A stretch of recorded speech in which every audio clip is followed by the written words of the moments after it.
شروع اللہ کے نام سے جو سب پر مہربان ہے، بہت مہربان ہے۔ آسمانوں اور زمین میں جو بھی کوئی چیز ہے اس نے اللہ کی تسبیح کی ہے، اور وہی ہے جو اقتدار کا بھی مالک ہے، حکمت کا بھی مالک۔ وہی ہے جس نے اہل کتاب میں سے کافر لوگوں کو ان کے گھروں سے پہلے اجتماع کے موقع پر نکال دیا۔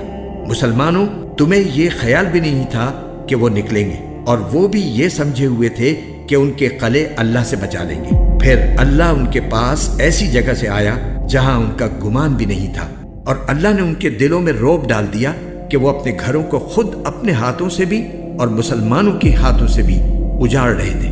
لہٰذا اے آنکھوں والو، عبرت حاصل کر لو، اور اگر اللہ نے ان کی قسمت میں جلا وطنی نہ لکھ دی ہوتی تو وہ دنیا ہی میں ان کو عذاب دے دیتا۔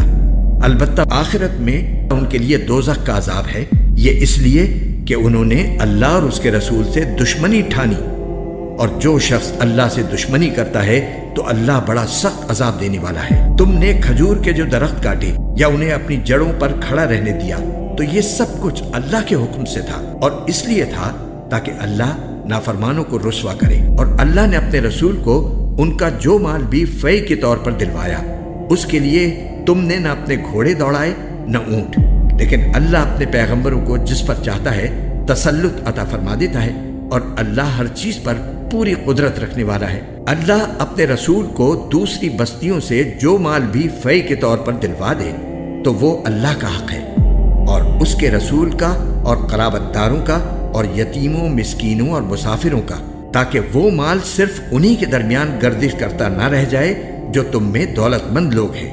اور رسول تمہیں جو کچھ دیں وہ لے لو، اور جس چیز سے منع کریں اس سے رک جاؤ، اور اللہ سے ڈرتے رہو، بے شک اللہ سخت سزا دینے والا ہے۔ نیز یہ مال فی ان حاجت مندوں مہاجرین کا حق ہے جنہیں اپنے گھروں اور اپنے مالوں سے بے دخل کیا گیا ہے۔ وہ اللہ کی طرف سے فضل اور اس کی خوشنودی کے طلبگار ہیں، اور اللہ اور اس کے رسول کی مدد کرتے ہیں۔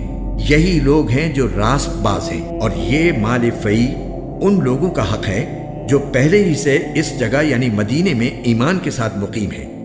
جو کوئی ان کے پاس ہجرت کر کے آتا ہے یہ اس سے محبت کرتے ہیں، اور جو کچھ ان مہاجرین کو دیا جاتا ہے یہ اپنے سینوں میں اس کی کوئی خواہش بھی محسوس نہیں کرتے، اور ان کو اپنے آپ پر ترجیح دیتے ہیں چاہے ان پر تنگ دستی کی حالت گزر رہی ہو۔ اور جو لوگ اپنی طبیعت کے بخل سے محفوظ ہو جائیں وہی ہیں جو فلاح پانے والے ہیں۔ اور یہ مال فی ان لوگوں کا بھی حق ہے جو ان مہاجرین اور انصار کے بعد آئے۔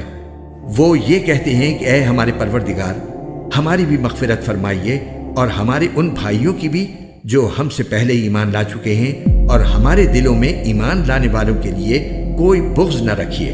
اے ہمارے پروردگار، آپ بہت شفیق، بہت مہربان ہیں۔ کیا تم نے ان کو نہیں دیکھا جنہوں نے منافقت سے کام لیا ہے کہ وہ اپنے ان بھائیوں سے جو کافر اہل کتاب میں سے ہیں یہ کہتے ہیں کہ اگر تمہیں نکالا گیا تو ہم بھی تمہارے ساتھ نکلیں گے، اور تمہارے بارے میں کبھی کسی اور کا کہنا نہیں مانیں گے، اور اگر تم سے جنگ کی گئی تو ہم تمہاری مدد کریں گے، اور اللہ گواہی دیتا ہے کہ یہ لوگ بالکل جھوٹے ہیں۔ یہ پکی بات ہے کہ اگر ان اہل کتاب کو نکالا گیا تو یہ ان کے ساتھ نہیں نکلیں گے، اور اگر ان سے جنگ کی گئی تو یہ ان کی مدد نہیں کریں گے، اور اگر بالفرض ان کی مدد کی بھی تو پیٹ پھیر کر بھاگیں گے، پھر ان کی کوئی مدد نہیں کرے گا۔ مسلمانوں، حقیقت یہ ہے کہ ان کے دلوں میں تمہاری دہشت اللہ سے زیادہ ہے، یہ اس لیے کہ یہ وہ لوگ ہیں جنہیں سمجھ نہیں ہے۔ یہ سب لوگ اکٹھے ہو کر بھی تم سے جنگ نہیں کریں گے مگر ایسی بستیوں میں جو قلعوں میں محفوظ ہو،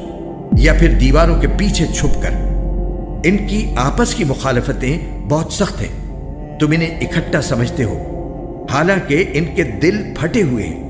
یہ اس لیے کہ یہ وہ لوگ ہیں جنہیں عقل نہیں ہے۔ ان کی حالت ان لوگوں کی سی ہے جو ان سے کچھ ہی پہلے اپنے کرتوت کا مزہ چکھ چکے ہیں، اور ان کے لیے دردناک عذاب ہے۔ ان کی مثال شیطان کی سی ہے کہ وہ انسان سے کہتا ہے کہ کافر ہو جا، پھر جب وہ کافر ہو جاتا ہے تو کہتا ہے کہ میں تجھ سے بری ہوں، میں تو اللہ سے ڈرتا ہوں جو سارے جہانوں کا پروردگار ہے۔ چنانچہ ان دونوں کا انجام یہ ہے کہ وہ دونوں دوزخ میں ہوں گے جہاں وہ ہمیشہ رہیں گے، اور یہی ظلم کرنے والوں کی سزا ہے۔ اے ایمان والو، اللہ سے ڈرو، اور ہر شخص یہ دیکھے کہ اس نے کل کے لیے کیا آگے بھیجا ہے، اور اللہ سے ڈرو، یقین رکھو کہ جو کچھ تم کرتے ہو اللہ اس سے پوری طرح باخبر ہے۔ اور تم ان جیسے نہ ہو جانا جو اللہ کو بھول بیٹھے تھے تو اللہ نے انہیں خود اپنے آپ سے غافل کر دیا۔ وہی لوگ ہیں جو نافرمان ہیں۔ جنت والے اور دوزخ والے برابر نہیں ہو سکتے۔ جنت والے ہی وہ ہیں جو کامیاب ہیں۔ اگر ہم نے یہ قرآن کسی پہاڑ پر اتارا ہوتا تو تم اسے دیکھتے کہ وہ اللہ کے روب سے جھکا جا رہا ہے اور پھٹا پڑتا ہے۔ اور ہم یہ مثالیں لوگوں کے سامنے اس لیے بیان کرتے ہیں تاکہ وہ غور و فکر سے کام لیں۔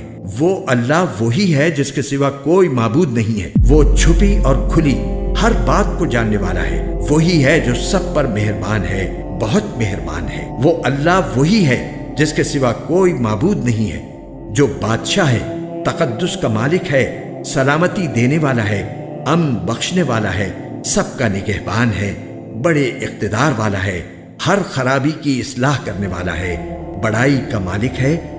پاک ہے اللہ اس شرک سے جو یہ لوگ کرتے ہیں۔ وہ اللہ وہی ہے جو پیدا کرنے والا ہے، وجود میں لانے والا ہے، صورت بنانے والا ہے۔ اسی کے سب سے اچھے نام ہیں۔ آسمانوں اور زمینیں جتنی چیزیں ہیں وہ اس کی تسبیح کرتی ہیں، اور وہی ہے جو اقتدار کا بھی مالک ہے، حکمت کا بھی مالک۔